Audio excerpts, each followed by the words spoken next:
می برس رہا ہے۔ وہ ایک فقیر تھا، وہ بازار میں کھڑا رو رہا تھا۔ کسی نے رک کے پوچھا، کہا بابا کیوں رو رہے ہو، کیا ہوا ہے تمہیں؟ کسی نے مارا ہے، تنگ کیا ہے، بھوک کی شدت ہے، کیا ماجرا ہے؟ کہا نہ بابا یہ میرے مسئلے نہیں ہیں۔ کہا پھر کیوں کھڑے ہو؟ وہ مجذوب تھا، کہنے لگا میرا پروگرام بنا کے بندوں کی اور رب کی صلح کروا دو۔ تو کہا پھر کیا ہوا؟ کہا وہ تو مانتے ہیں، یہ نہیں مانتے۔ وہ تو کہتا ہے لے آئے نے میری دہلیز پہ، ایک آنسو سے سارے گناہ معاف کر دوں، لیکن یہ میری سنتے ہی نہیں ہے۔ ایسا پیار ہو گیا دنیا سے، میری بات ہی نہیں سمجھتے۔ میں انہیں سمجھاتا ہوں، آگے سے مجھے پتھر مارتے ہیں۔ میں ان کی خیر کے لیے ان کو کہانی سنا رہا ہوں، میاں یہ دنیا عارضی ہے، لیکن یہ مجھے گھور گھور کے دیکھتے ہیں۔ مجھے ان کی عقل پہ رونا آ رہا ہے۔ وہ کہتا ہے لے آ میری چوکھٹ پہ، ابھی معاف کر دوں گا، ایک آنسو سے سارے گناہ دھو ڈالوں گا، سمندر کی جھاگ کے برابر بھی گناہ ہیں تو مٹا ڈالوں گا، لیکن یہ سمجھتے نہیں ہیں۔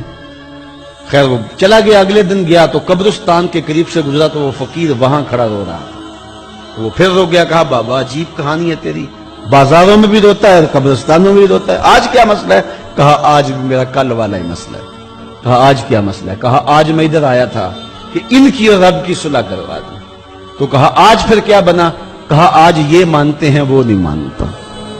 تو قبل اس سے کہ وہ وقت آئے کہ پھر وہ نہ مانے، آج لے ان کی پناہ، آج مدد مانگ ان سے، کل قیامت کو نہ مانیں گے اگر مان گیا۔ تو یہ تھوڑا وقت ہے زندگی کا، اس زندگی کو غنیمت سمجھیں۔